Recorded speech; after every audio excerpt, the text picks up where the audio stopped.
My oldest child, who is now 24 years old, my daughter, Ireland, you have a child, and of course that launches you into the world of contemporary, or at least at that time, contemporary children's media and programming.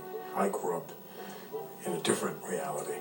I grew up in Bugs Bunny and, Popeye and these silly, and all the Warner Brothers cartoons. But at that time, Thomas was everywhere. And you'd hear that song. Dun, dun, dun, dun, dun, dun, dun, dun. And I love the naivete of it. I love the innocence of it. I thought it was really very, very, I love the simplicity of it. I think it was Britt reached out to me, and Carlin had done some of it.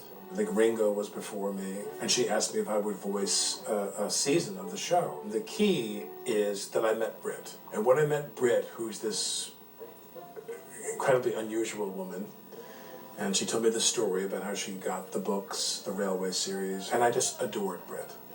And when she said to me, do you want to do this show? I said, sure. Very often when you do projects in this business, it's who's doing the asking. And there is, kind of an unavoidable likability factor. And I just really loved Britt. She was just a great lady, and we did a couple of seasons of that. And then they asked me to do the film, which is a whole other saga. Important day, Mr. C? It is a very important day.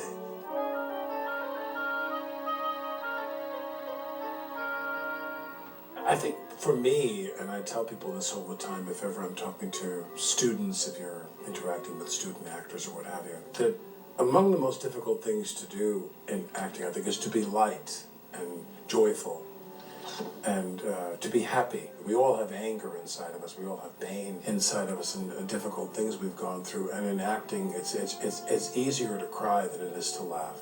It's easier to give some very admonishing speech in a courtroom or what have you than it is to be a protagonist in a children's fantasy film and to keep it warm and simple and to have a positive lilt in everything you say. What I said to myself was, you can go too far, and I'm sure some would argue I went too far, but I do come from that mindset where you're sitting there going, what time is it, Bob? You keep everything you say, what time is it? You seem puzzled, Mr. Conductor. Well, I am puzzled. This place looks like the island of Sodor, but how would Burnett Stone travel there without gold dust?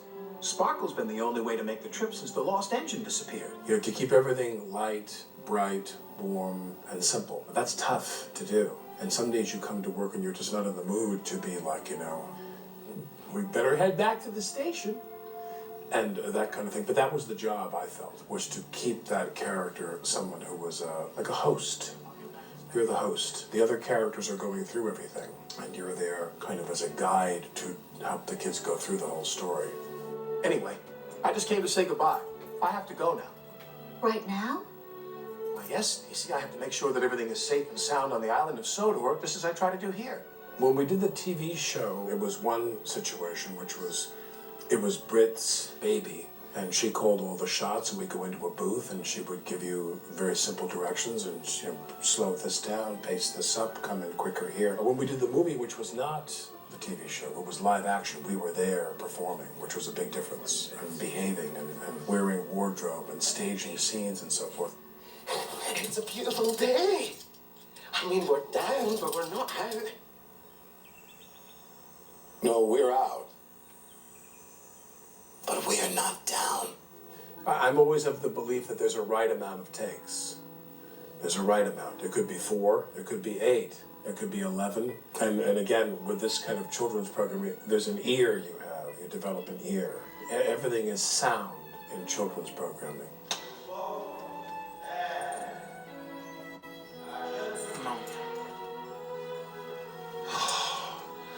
Now my gold dust really is all gone. And if I can't find the source for making more, I know how bad the consequences will be. I saw them in my dream last night. My family never really told me what to do in a gold dust crisis. They only said if you can't remember the clue, the windmill will remind you. But where is the windmill? Cool. Okay, can we do one more right away? I remember with the Mr. Conductor thing, I wanted to kind of keep it positive and warm and sweet even, but not the same throughout. So there were sometimes I think I lost my train of thought, and I thought I was on a Scorsese film, so I thought, let's do 30 takes of me saying, it's 4 o'clock. You want to give the director what they want. Most of the directors I've worked with, most, not all, but most are people who I admired a lot and wanted to make their movie. When you start out doing a movie, the director's the one that makes the movie, not you. You're an element of it, and filmmaking is an extraordinarily collaborative process, and you want to make sure that you're doing your part. And there were a few directors that I wanted to please as much as Brick, because I just liked her so much personally. What is that? That's right, it's sugar, Diesel. And if I throw this in your tank, it'll seize you up for good. Make the most of tonight, Twinkle Toes, because you won't like tomorrow. Mara had some difficulties before we started rolling the camera, and she came to work, and we were all very concerned about that. I think her mother had passed away, and she was very, very despondent about that. Remember, that was something that cast a shadow over a lot of what we did, was her emotional state as a result of this obviously terrible thing. I have to tell you something, Mr. C. I've heard a train whistle, and it sounded like it was coming from the mountain. Mountain. I just remembered another part of the clue. Stoke up the magic in the mountain and the lady will smile. But we need more information, Lily. And I know that your grandpa could help. Britt had partners in a company that were doing this with her, and as with most movies there's a swarm of non-creative people giving you their opinions of the film. And the thing I love about Britt was, like all good directors, she didn't transmit any of her tension on the set of the film. The Britt that I worked with in the booth of the TV show was the same Britt that showed up every day for the film. And I think that there's a part of me that what was difficult about the film in that way was that she thought she'd proven herself. And she didn't have to do that anymore and have to kind of convince men of what she could do and what she was capable of. There did seem to be a bit of that when we made the film of Britt Allcroft having to go back to a place that she thought she'd earned her position. She'd earned the right to have that creative self-determinism about the film. She would go off and have conversations with people, not a lot, I don't want to exaggerate, and then come back and not look very happy, and then shake that off and engage with us. She was always the warm, positive conductor, if you will. She was Ms. Conductor of the filmmaking experience and keeping it positive under those two difficult things. You know, Junior, there is a railroad. With palm trees? 1 or 2. And sunshine? Sunny spells. I'll take it. What's the way?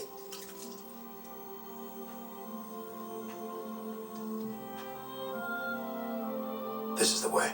When I did it, I felt, when we did the TV programming at the time of the film, it was right at the height of that. It was really, really like everywhere. I had people walk up to me and they would stop and they'd snap their fingers and they would turn to their little kid and they'd say, "Do you know who this is?"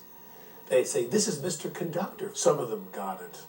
The parents were almost always more excited than I was about it. They sent me a chest that was a promotional gift. They sent to my daughter. I probably should have just taken this and put it in storage somewhere. They gave me a chest that was designed like Thomas. So one end of the chest had the face of the character and the back was the rear. And then you open up the middle was a chest and it was filled with Thomas toys. And it was stunning. I loved it. And it was at the foot of my daughter's bed for a while. I don't know what happened to it, but I wish I had it back.